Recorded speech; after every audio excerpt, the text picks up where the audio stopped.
Hey there, science fans. Have you ever looked up at the stars and wondered what they're made of? Or maybe you've wondered what makes your smartphone work. The answer lies in a fascinating tool called the periodic table of elements. It's like a giant puzzle, and each element is a piece that fits perfectly in its place. Imagine a world without gold, oxygen, or even carbon. It sounds crazy, right? Well, the periodic table helps us understand and organize all these elements that make up our universe. It's like the ultimate cheat sheet for chemists and science enthusiasts alike. So, buckle up as we embark on an exciting adventure through the world of elements, atoms, and the genius of the periodic table. Get ready to unlock the secrets of the building blocks of our universe. Before we dive into the history and nitty-gritty of the periodic table, let's understand what it actually is. Imagine a giant board game, but instead of properties and railroads, it's filled with elements. Each element gets its own little square, like a tiny apartment on the periodic table. These squares aren't just random boxes though, they're packed with information. Inside each square you'll find the element's symbol, atomic number, and atomic mass. Think of the symbol as the element's nickname. For example, H stands for hydrogen and O represents oxygen. The atomic number tells you how many protons an atom of that element has in its nucleus. It's like the element's ID number. The atomic mass gives you the average weight of an atom of that element. It's like weighing all the stuff inside the atom. So the next time you see the periodic table, remember that each square is like a mini biography of an element, telling you all about its unique properties. The story of the periodic table is a long and winding one, full of twists, turns, and brilliant minds. For centuries, alchemists, those mystical experimenters of old, tried to turn lead into gold and find the elixir of life. They didn't quite get there, but their work laid the groundwork for modern chemistry.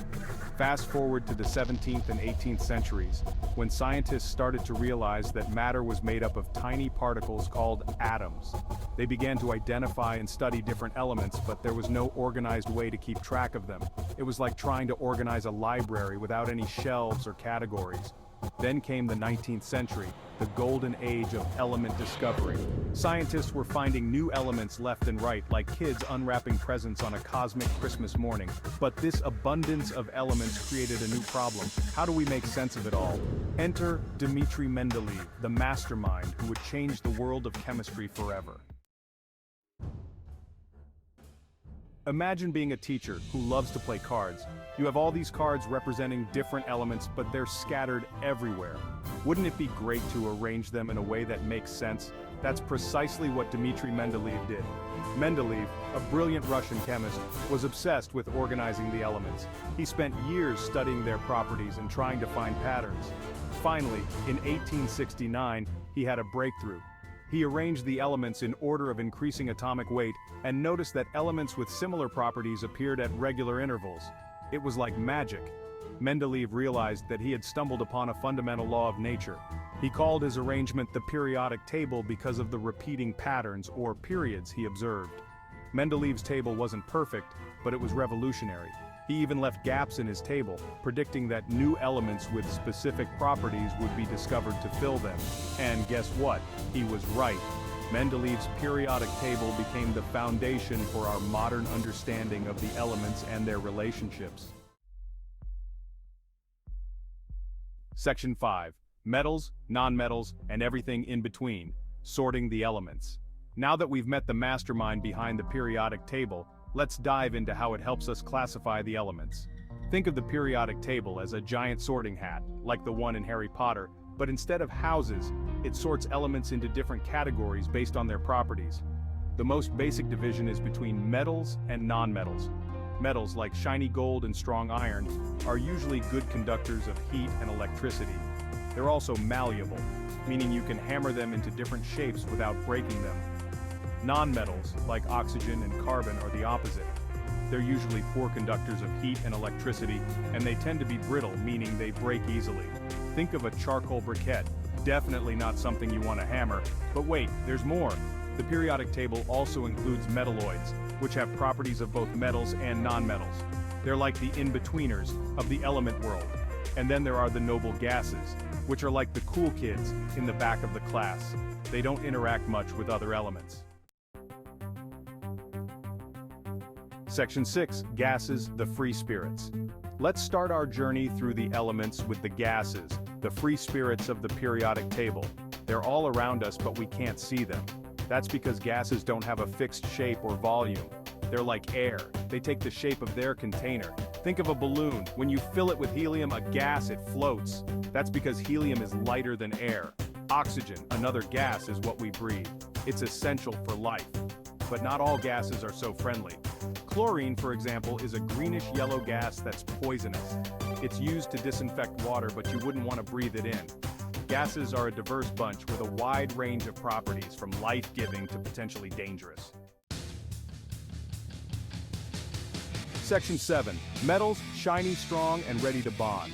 Next up, we have the metals, the superstars of the periodic table. They're known for their shiny luster, strength, and ability to conduct electricity. Think of copper wires carrying electricity to your home, or aluminum foil keeping your food fresh. Metals are also great at forming bonds with other elements. They're like the social butterflies of the periodic table. One example is sodium, a soft silvery metal that reacts violently with water. But when it combines with chlorine, a poisonous gas, it forms sodium chloride, which is just table salt. Metals are essential for our modern world. They're used in everything from buildings and bridges to cars and airplanes. They're the backbone of our infrastructure and technology. Section 8. Non-metals, the rebels of the periodic table. Now let's meet the non-metals, the rebels of the periodic table. They're not as flashy as metals, but they're just as important. In fact, life itself wouldn't be possible without them. Carbon, for example, is a non-metal that's the basis of all life on Earth. It's found in everything from the air we breathe to the food we eat. Oxygen, another non-metal, is essential for respiration. Non-metals are also important in industry. Sulfur, for example, is used to make sulfuric acid, which is used in a wide range of industrial processes. Phosphorus is used in fertilizers and detergents. Non-metals may not be as glamorous as metals, but they're the unsung heroes of the periodic table. Section 9. Earth elements, the foundation of our world. While not a traditional category like metals or non-metals, earth elements is a term sometimes used to describe elements commonly found in the Earth's crust. These elements, like silicon, oxygen, and aluminum, are the building blocks of rocks, soil, and minerals. Silicon, for instance, is the second most abundant element in the Earth's crust, after oxygen. It's a key component of sand, glass, and even computer chips. Aluminum, known for its lightweight and corrosion-resistant properties, is used in everything from soda cans to airplanes. These earth elements are essential for our planet and everything on it. They provide the raw materials for construction, agriculture, and countless other industries. Understanding these elements helps us appreciate the Earth's composition and utilize its resources responsibly. Section 10. The periodic table, a never-ending story. The periodic table isn't just a static chart hanging on a classroom wall. It's a living document that continues to evolve as we make new discoveries. Scientists are constantly pushing the boundaries of chemistry, synthesizing new elements and exploring the properties of existing ones. In recent decades, scientists have added new elements to the periodic table like flerovium and livermorium. These elements are super heavy and highly radioactive, existing for only fractions of a second in laboratories. Their discovery expands our understanding of the atom's structure and the forces that govern the universe. The periodic table is a testament to the power of human curiosity and our quest to understand the world around us. It's a reminder that there's always more to learn, more to discover, and that the journey of scientific exploration never truly ends. Section 11. The power of the periodic table, from smartphones to stars. The periodic table is more than just a chart of elements. It's a powerful tool that unlocks the secrets of the universe. It helps us understand everything from the smallest atom to the largest star. It's the foundation of countless technologies that shape our modern world. Think about your smartphone. It's made possible by a combination of elements with unique properties. The glass screen is made from silicon, the battery relies on lithium, and the processor uses tiny transistors made from silicon and other elements. Beyond our planet, the periodic table helps astronomers study the composition of stars in distant galaxies.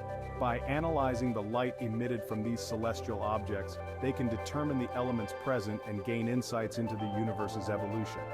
The periodic table is a testament to the interconnectedness of everything in the universe. It's a reminder that we are all made of star stuff, forged in the heart of stars billions of years ago. So the next time you look at the periodic table, remember that you're looking at a map of the universe and a reflection of ourselves.